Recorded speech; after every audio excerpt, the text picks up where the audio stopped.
Now, in this video, in this video, we're going to take up one more problem on the projections of solids, how to solve this problem, analyze and solve the problem manually.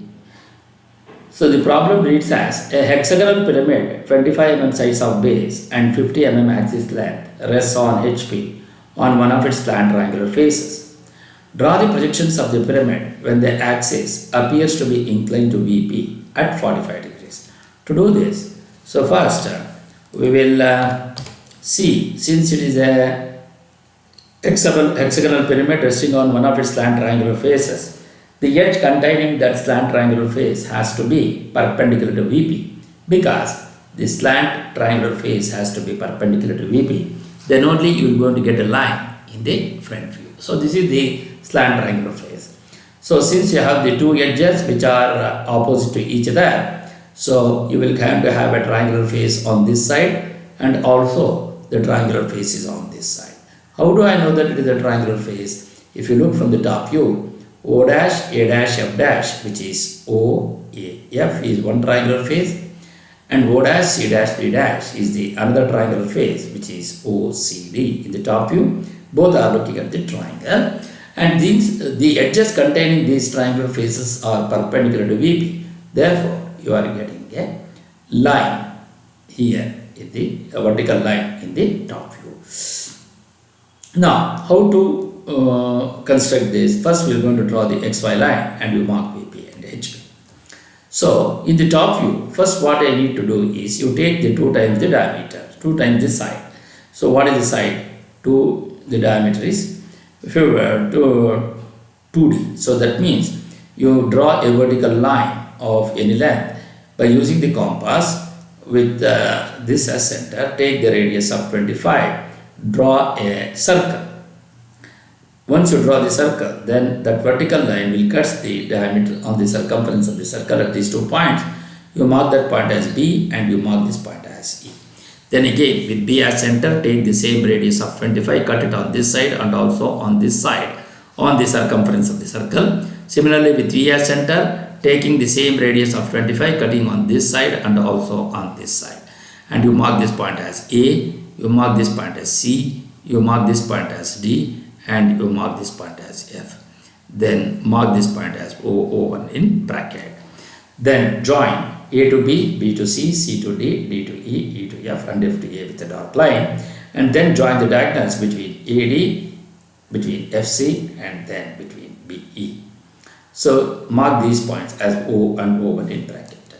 Now you can see the height in the front view. So you from XY line you measure 50 mm and draw a horizontal line, and then write the front view. So draw a vertical projector from both AF and CD to the XY line, and then from BD and O1 you draw a vertical projector to the XY line, and from there you extend it till to the 50 mm above HP. So then you mark this point as O dash. As you look from the front view, A, B, C is near to the observer, so A dash, B dash, C dash is visible. D, E, F away from the observer, therefore D dash, E dash, F dash is in bracket. As you see that O1 is on the base, so when you look from the front view, this AB and BC line will going to hide this O1, therefore O1 dash is in bracket. Now once you do that, now you draw between O dash, A dash with a dark line and O dash, C dash with a dark line and O dash, B dash with a dark line. So this is how you will be able to create the initial position of the object in the top view and as well as in the front view. Now I need to construct the second position, front view and top view. So to do that, it is saying that one of their triangular faces is resting on HP. So I am taking this O dash, C dash, D dash is the triangular face which is resting on HP. So by using the compass, you measure the distance from O dash to C dash and take any convenient distance between these two and mark that point as C dash and D dash in bracket.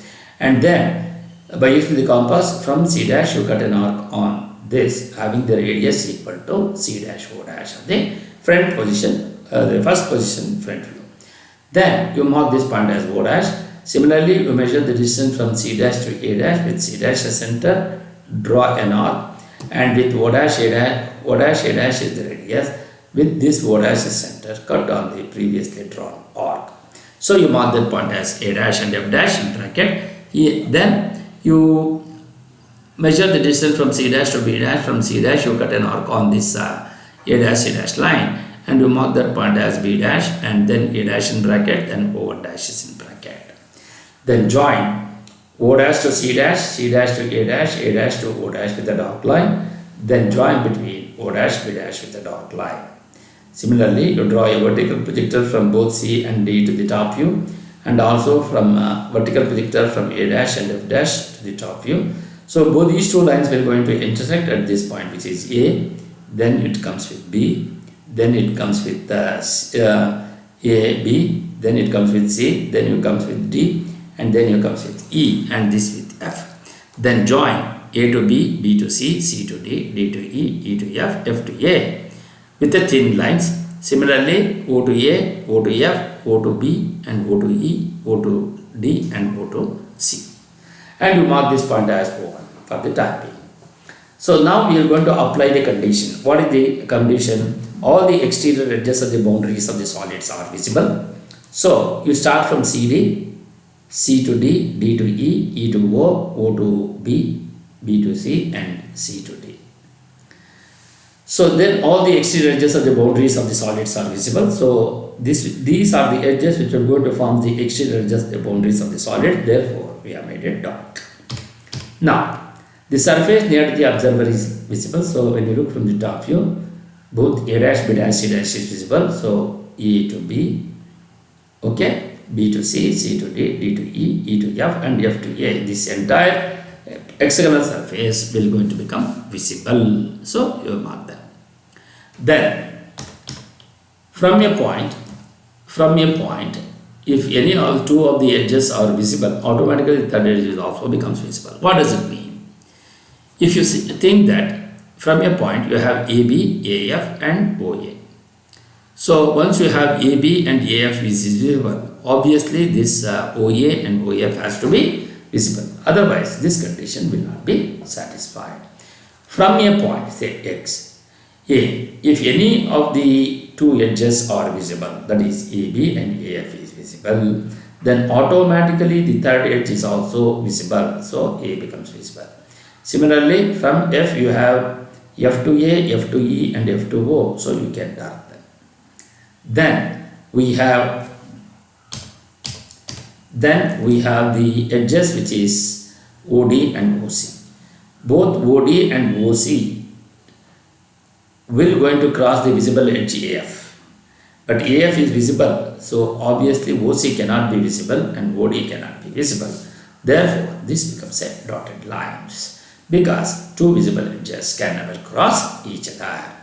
Since the entire hexagonal surface is visible, therefore O1 becomes without bracket. So this is how you will be able to analyze and draw the second position front view and top view. Now then he says, as the triangular face is resting on HP, then what happens? The axis becomes inclined to HP. But once you axis becomes inclined to HP, so you are getting the apparent length here, which is O1. The apparent length what you get here will be not be equal to the axis line O1, O dash, O1 dash. So since the axis becomes inclined here, so you are going to get the apparent length. But what he says, the axis appears to be inclined to VP at 45 degrees. Since he says it is up here, so that means he has given the apparent inclination. And here, once the axis becomes inclined to HP, so you will going to get the apparent length here.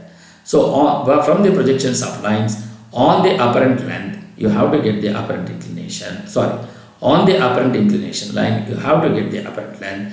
As you know that this is the apparent length, so you rewrite the same sketch by rotating at an angle of 45 degrees. How to do that? Consider any point on the horizontal line, and by using the protractor with respect to the horizontal, you measure an angle of 45 degrees and then draw an inclined line. You mark this point as O. As you know, so this is the apparent inclination line, and what you have, the apparent length here. So you measure the distance from O to O1. From the same point O, you cut an arc on this, and you will going to get O1 and then draw a horizontal projectile O1. So from by using the protractor with O1 as center with respect to O1, you measure an angle of 90 degrees and draw a perpendicular to this O1 line. So then you measure the distance from O1 to B and also from O1 to E, and by using the same center here, cut an arc on this side and you cut an arc on this side. You mark that point as B and you mark this point as E. Similarly, you measure the distance from O to this point. From O, you cut it on this. As you know that this line is perpendicular to O1. So therefore, from here, with reference to the O1, you measure an angle of 90 degrees and then draw perpendicular to O1 line. Again, you measure the distance from this point to A and also from this point to F. Both these two lines will going to have the same length. So transfer it from this side to below this as A and above that as F. So once you get this, then you have to get these 2 points now. How to get that? You measure the distance from O to this point, and from O you cut an arc on this. So then draw a perpendicular through that point with respect to O1 line. Similarly, you measure the distance from this point to C and also from this point to D. So from the same point here, what you have, from here you cut an arc on the below this and from this you cut an arc on the above line. You mark that point as C and D. So this is O1. So join, including the visible and invisible edges, you rewrite the same sketch, whatever it is there in the second position top. So how to do that? O to E, E to D, D to C, C to B and B to O with a dark line. Then you mark between B and A, from A and F and F to E. Again it is a dark line. Similarly, O to F and O to A with a dark line. Then as you know, OC and OD or the two edges which is invisible. So therefore you join between O to D and O to F with a dotted line. So this is how you will be able to reproduce the second position top view in the third position top view by having the apparent inclination.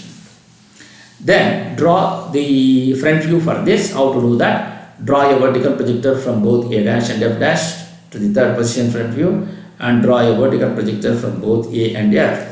These two lines will going to intersect at these 2 points. You mark that point as A dash and you mark this point as F dash. Then draw a horizontal projector from B dash, E dash and O1 dash and draw a vertical projector from B to this point, then E to this point, from O1 to this and also from O to this line. And you mark this point as O dash and you mark this point as B dash, then it has O1 dash and then it becomes E dash. So this is how you will be able to write the reproduce the third position front view. Now you apply the condition of visibility. So what does it mean? All the exterior edges of the boundaries of the solids are visible. So you dart between O to O dash to D dash to E dash to F dash to A dash and A dash to O dash with a dark line. Then the surface near to the observer is visible. So as you look from the front view, the entire hexagonal surface is visible in the front view. Therefore, you dart between A dash to B dash and B dash to C dash, which will go to form the entire hexagonal surface is visible now. Then from a point, if 2 edges are visible, then automatically the third edge is also becomes visible. So what does it mean? From B dash you have A dash B dash and B dash C dash and also B dash O dash. As you know, B dash to A dash and B dash to C dash is visible. So since 2 are the visible edges, only the left out portion is the third visible edge. So even the third edge which is visible is also becomes visible, because from a point, if 2 edges are visible, then automatically the third edge is also becomes visible. Apply this rule here. As you know that B dash C dash and B dash A dash are visible. So B dash O dash is also having the same visible edge as that respect to A dash B dash and B dash C dash. As then join between B dash to O dash with a dark line.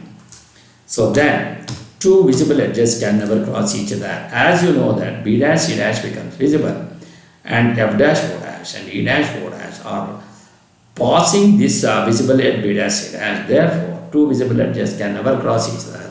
So therefore, F dash O dash and O dash E dash has to be the invisible edges.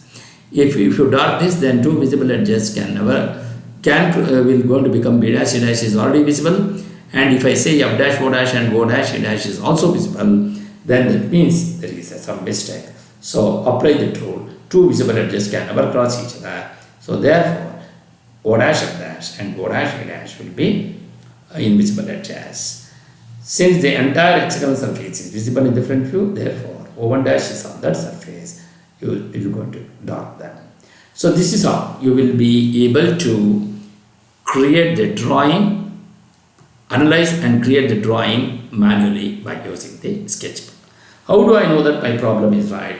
Even in the final position, you can see that the triangular face is resting on HP, that is O dash C dash D dash, and the axis appears to be inclined to VP, so it is the beta inclination whatever you have. So you are getting on the beta inclination line only, we are constructing it. And since the triangular face is resting on HP, so the triangular face O dash C dash D dash is on XY line, and it is a hexagonal surface of 25 mm, hexagonal pyramid of say 25 mm, and the height is 50 mm. Since we have incorporated all the data given in the problem, and hence our problem is right. Thank you.